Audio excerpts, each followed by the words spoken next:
Un motard s'est arrêté pour aider une fille sous la pluie, mais quand elle a montré son sac, il a pâli.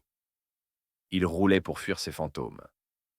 Cette nuit-là, sous la pluie battante, un seul geste de compassion l'a obligé à les affronter. Et quand la fille a ouvert son sac, il a compris que la route venait de le rattraper. La pluie tombait à verse sur la nationale, déchirant le ciel de flashs bleus et blancs. Le moteur de la Harley hurlait contre le vent, l'écho d'une âme en fuite. Gabriel roulait depuis des heures, casque baissé, le cuir trempé jusqu'aux os. Il ne savait même plus vers où. Parfois, c'était mieux comme ça. Quand tu ne sais pas où tu vas, tu crois que tu peux laisser ton passé derrière toi. Mais la route a de la mémoire. Et cette nuit-là, elle décida de lui rappeler qui il était. Un éclair illumina brièvement la chaussée. À une centaine de mètres, une silhouette apparut, immobile sur le bas-côté. Une fille, fine, frêle, trempée jusqu'à la peau. Elle serrait un petit sac à dos contre elle, comme si le monde entier voulait le lui arracher. Gabriel freina brusquement. Ses pneus crissèrent sur le bitume mouillé. Il baissa sa visière et s'approcha lentement. « Tout va bien !» cria-t-il à travers le bruit de la pluie. La fille leva la tête, des mèches collées à son visage, des yeux sombres, fuyants. « Je dois aller à la gare, » dit-elle d'une voix étranglée. « Mais il n'y a plus de bus. » Gabriel la détailla. Pas plus de 18 ans, tremblante, en jean déchiré, basket couverte de boue. « Monte, je t'y emmène, » lança-t-il. Elle hésita, puis hocha timidement la tête. Il tendit son casque. « Tiens, t'en auras plus besoin que moi. » Elle l'enfila maladroitement, grimpa à l'arrière. Ses mains froides s'accrochèrent à sa veste. Le moteur rugit de nouveau, et la Harley s'élança dans la nuit. Ils roulèrent sans un mot.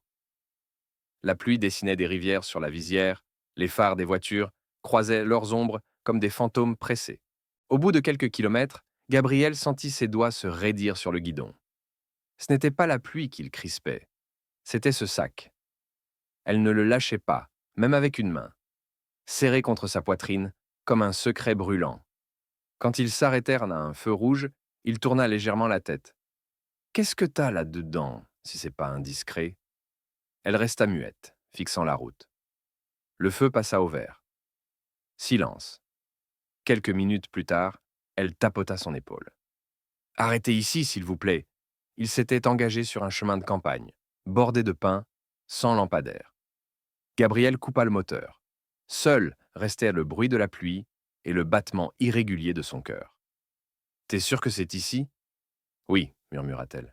« C'est là qu'il devait venir. »« Qui ça, il ?» demanda-t-il, fronçant les sourcils. La fille tremblait. Pas de froid cette fois. Elle recula d'un pas, ouvrit lentement son sac. Gabriel s'attendait à voir un téléphone, des vêtements, peut-être un carnet. Mais quand la fermeture éclair grinça et que la lueur du phare tomba sur ce qu'elle tenait, son estomac se noua. À l'intérieur, un revolver, un vrai, et un petit ours en peluche couvert de taches sombres. Avant de continuer, prends une seconde pour liker, partager et t'abonner. Parce que parfois, les histoires les plus improbables sont celles qu'on n'oublie jamais. Gabriel recula d'un pas, main légèrement levée. « Qu'est-ce que tu fous avec ça, gamine ?» Elle leva les yeux vers lui. Des yeux pleins d'eau, pas de haine. « Ce n'est pas ce que vous croyez. » Une voiture passa au loin, ses phares balayant la scène. Le temps semblait suspendu entre deux éclairs. La fille inspira profondément. « Je m'appelle Lina, dit-elle enfin.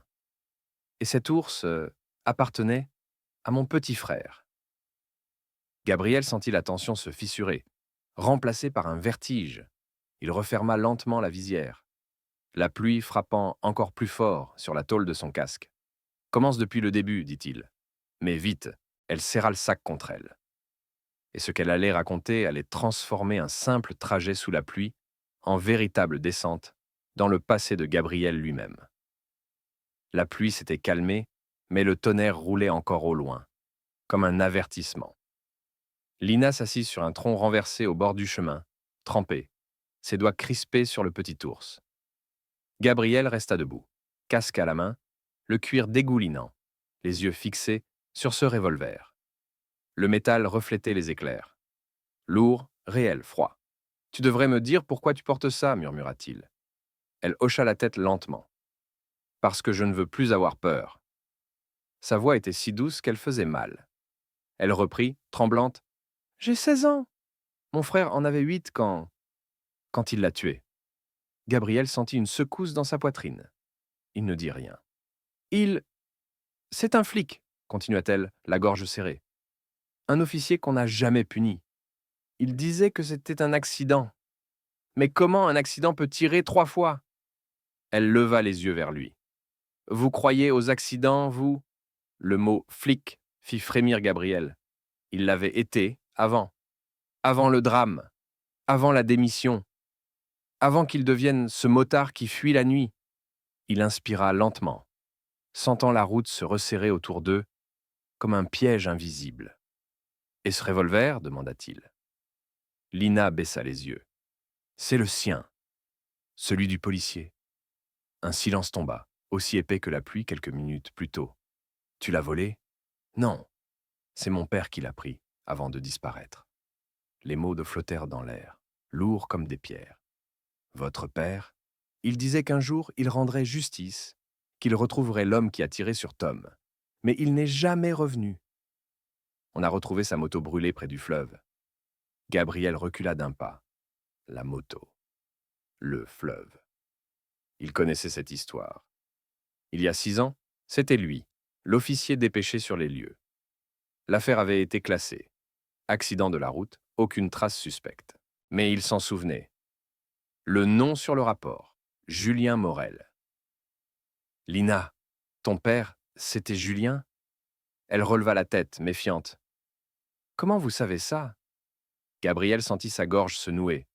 Il aurait voulu mentir, dire qu'il avait entendu ce nom dans un bar, mais il ne pouvait plus fuir.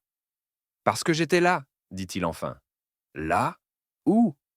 Le soir où ils ont retrouvé sa moto. Lina se leva d'un bond. « Vous êtes un flic. » Sa main se referma instinctivement sur le revolver. Gabriel leva les siennes, lentement, paumes ouvertes. « Plus maintenant. J'ai quitté la police. Mais écoute-moi. Ton père n'était pas un criminel. Il cherchait la vérité.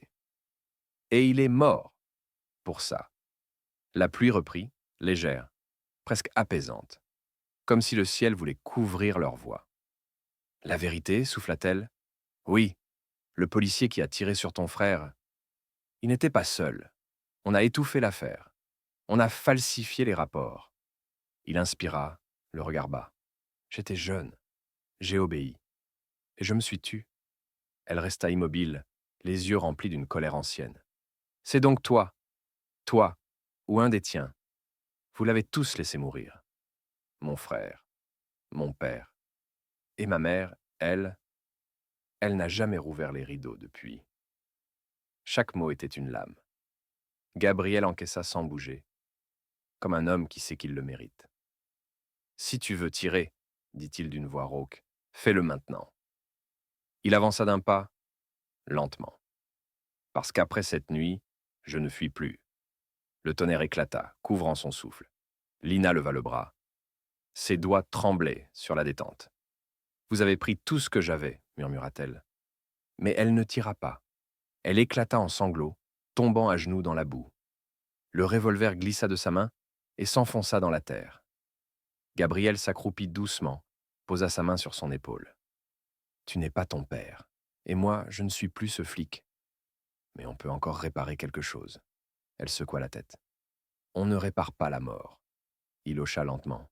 « Non, mais on peut empêcher qu'elle recommence. » Sous la pluie, 2 âmes brisées restèrent là, l'une en face de l'autre, reliées par le poids d'une faute qu'elles n'avaient pas choisie. La route s'étirait devant eux, silencieuse. Et quelque part, à quelques kilomètres, l'homme responsable de tout cela vivait encore, persuadé que personne ne viendrait jamais frapper à sa porte. Gabriel releva la tête. « Donne-moi une seule adresse, dit-il d'un ton calme. » Lina renifla, hésita, puis murmura un nom. « Capitaine Durand, 17, rue des Peupliers. » Gabriel se leva, serra la mâchoire. La pluie s'arrêta. Alors on va le voir. Ce soir, la pluie s'était enfin tue, mais tout restait humide, collant, froid. La route menant à la maison du capitaine Durand serpentait entre des champs noyés de brume. Lina, assise derrière Gabriel sur la moto, serrait le petit ours contre elle. Dans sa poche, le revolver pesait comme un secret trop lourd pour ses mains. Gabriel conduisait en silence, le vent fouettant son visage. Chaque virage ramenait un souvenir, un rapport signé sans lire, un regard fuyant devant un collègue corrompu, une conscience qu'il avait enterrée trop longtemps. Ce soir, il n'était plus flic ni motard. Juste un homme en route vers ce qu'il devait affronter. La maison apparut enfin, solitaire, lampadaire éteint, portail rouillé. Gabriel coupa le moteur. Le silence était presque sacré. Il descendit le premier, regarda la lumière tremblotante à travers les volets. « C'est là !» murmura Lina. Sa voix n'avait plus de colère, seulement une fatigue qui brûle les âmes. Ils s'avancèrent jusqu'à la porte. Un chien aboya au loin. Gabriel frappa une fois. Silence. Une deuxième. Puis des pas. La porte s'ouvrit. Un homme d'une soixantaine d'années, ventre lourd, regard de fer, apparut. Il portait un chandail beige et la surprise d'un fantôme qui voit son passé revenir sous la pluie. « Dawson ?» Sa voix trembla à peine. « Qu'est-ce que tu fais ici ?» Gabriel croisa les bras. « Tu te souviens du nom Morel ?» Le visage de Durand se figea. Un souffle, un battement. Puis un sourire cynique. « Des histoires vieilles de 10 ans. Pourquoi tu reviens là-dessus ?» Lina s'avança. Sous la lumière jaune, son visage d'enfant perdu se transforma en miroir du passé. « Parce que c'est pas une histoire, c'est ma vie. » Elle sortit le revolver, le même qu'il avait gardé après avoir tiré sur son frère. Durand recula, main levée. « Attends, gamine. Ne m'appelle pas comme ça !» hurla-t-elle. Sa voix claqua comme un éclair. Gabriel posa doucement sa main sur son bras. « Lina, pas comme ça. » Elle tremblait, les larmes brouillant sa vue. « Il a tiré sur Tom, et personne n'a rien fait. » Gabriel répondit calmement. « Parce qu'on avait peur. Parce que moi, j'ai eu peur. » Il fixa Durand. « Mais ce soir, on ne se taira plus. » Durand chercha ses mots. « Vous croyez que c'était simple ? Ce gosse avait un jouet dans la main. On m'a crié « Arme !» dans l'oreillette. J'ai obéi. Et après, ils m'ont dit de fermer ma gueule. Alors je l'ai fait. » Il se prit la tête entre les mains, la voix rauque. « Et chaque nuit depuis, je l'entends. 3 coups, 3 cris. Un silence, épais, écrasant. » Lina baissa lentement l'arme. « Vous entendez ça, mais vous vivez encore. » « Oui, répondit-il. Et c'est ça ma punition. » Gabriel s'avança, sortit un petit dictaphone de sa poche. « Tu viens de tout avouer. C'est enregistré. » Durand le regarda, épuisé. « Et alors ?»« Ils n'en feront rien. » Gabriel esquissa un sourire amer. « Non. Mais nous, on s'en souviendra. Et parfois, la mémoire vaut plus qu'un procès. » Lina tourna le dos à l'homme, rangea lentement le revolver dans le sac. Ses doigts serrés dans le petit ours, comme pour se raccrocher à quelque chose de pur. « Tom voulait être pompier, » murmura-t-elle. « Il disait qu'il sauverait les gens. Peut-être qu'aujourd'hui, c'est lui qui m'a sauvé. » Gabriel posa sa main sur son épaule. « Il serait fier de toi. » Ils quittèrent la maison sans un mot. La pluie recommença, douce, presque apaisée, comme si le ciel décidait de laver ce qu'il restait de colère. Gabriel enfila son casque, Lina monta derrière lui. Quand la moto démarra, elle glissa l'ours contre sa poitrine et murmura. « Vous croyez que les morts nous entendent ?» Gabriel répondit sans se retourner. « Seulement quand on parle avec le cœur. » La route s'ouvrit devant eux, noire et brillante sous la pluie. 2 silhouettes s'éloignèrent dans la nuit, laissant derrière elles une maison pleine de silence et un homme seul, prisonnier de ses souvenirs. On croit souvent que la vengeance libère, mais c'est la vérité qui guérit. Et parfois, affronter le passé ne change pas le monde, mais ça sauve une âme. Si cette histoire vous a touché, laissez partagez-la autour de vous et abonnez-vous à Histoire de Dîme. Parce que certaines vérités ne se crient pas, elles se racontent.